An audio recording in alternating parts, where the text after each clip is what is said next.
Oh, ha ha ha. This is all of a sudden where we're gonna go with this team, isn't it? Ay. Today we're talking about the Vancouver Canucks and an article that was posted and published by Patrick Johnston earlier last week.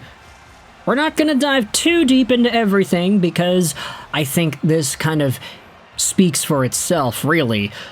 But Patrick Johnston published this article on Friday, November 21st, talking about how for the Vancouver Canucks, Lukas Reichel's look appears to be over. The Reichel experiment being deemed over may just be the beginning of a series of moves to make this team even younger than it already is. Now, the Vancouver Canucks are in a pretty tough spot. They're not getting many wins. Their PK is struggling. So many guys are hurt. Lots of guys are coming back, though, I will say.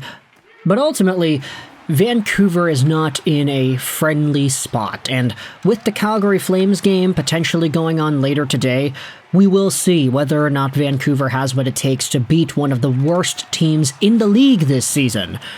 That is going to be the test later tonight.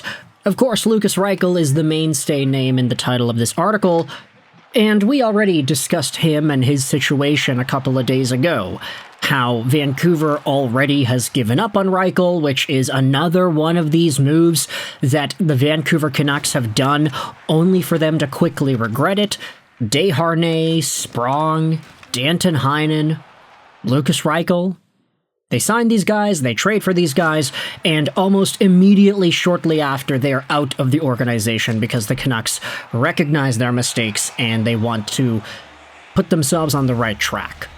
That's not a bad thing per se, acknowledging your faults, trying to get better, but the fact that this has happened so much over the past little while is concerning, and I think that is the main thing you can think about when it comes to Lukas Reichel and his situation at this point. However, now we have a different trade update when it comes to the Vancouver Canucks, because scrolling down in this Patrick Johnston article, let's go out there and take a look at this. Beyond this glaring lineup need, the Quinn Hughes question remains as well. If the Vancouver Canucks end up having to move Quinn Hughes, they would surely get a young player or two in return. Maybe that is where you find your young centerman. Hughes isn't the only guy on the roster who could bring in a younger player the Canucks would look to develop into a more prominent role, though. What if the Canucks were to trade Conor Garland, for instance? The veteran winger is playing well, as he always does, and did sign a 6-year contract extension just this past summer. The Canucks love what he brings to the lineup every night, but if the task is to find younger players to add to the mix, dealing a guy like Garland may be unavoidable.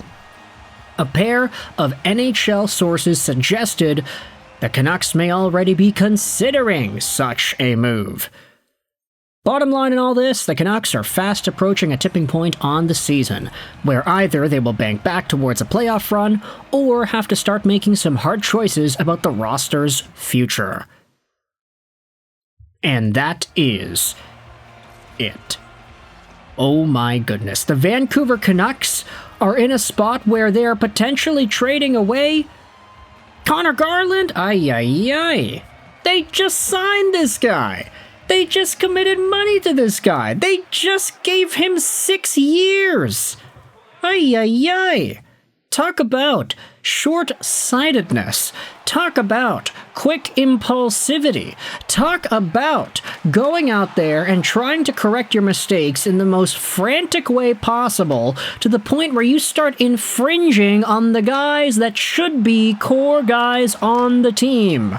Conor Garland is making $6 million over the next 6 seasons. And he's making $5 million this season.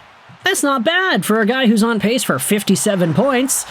Heck, think about the future of Conor Garland. Yes, he's 29. Yes, he'll be 35 by the time the contract is over. It's not ideal. But $6 million for a guy who can be a 50, 60 point guy, that's very solid in this National Hockey League, especially when you look at the intangibles, the work ethic, all of the good things that Garland is able to bring. Yeah, he can't really shoot a puck all too nicely, but he passes and he spins and he fights the good fight and he's not afraid to forecheck. He's not afraid to fight either, even if he gets hurt doing so. Conor Garland is a warrior, and I think at this stage, after you have committed these assets and this money to him, it becomes a lot more difficult for Vancouver Canucks fans to buy into the idea that trading this guy would be a necessary move unless you're getting like a Leo Carlsson or a Celebrini or somebody in return, which, unfortunately, you're not. If it was possible, then that trade should have been done yesterday. But the Vancouver Canucks, potentially taking what little remnants they have of talent on this roster and shelling it away for another one of these young centers, potentially another one of these guys in this same mold that they've been acquiring the past few years, that just becomes a lot more scary. I'm not saying directly that Vancouver is going to trade like Conor Garland for a Brad Lambert or a Marco Rossi or somebody, but like, with Vancouver's consistent willingness to take on former first-round picks that didn't pan out with their teams, it wouldn't surprise me if somebody in that sort of mold was a target and they thought, well, this team is not accepting whatever trade offer we have for them. They just don't want to get rid of him, so let's send them Conor Garland. Let's try to get younger by trading for another mid-level decent guy that happens to be on the right side of 25.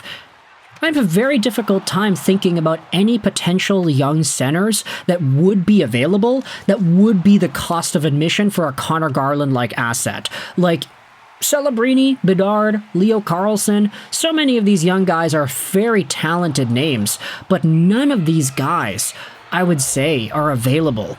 Alexis Lafreniere, you think about trading for him? Well, he's not a center, first and foremost, but just to make a point, does he make the team better? I have no idea. I'd rather have Conor Garland.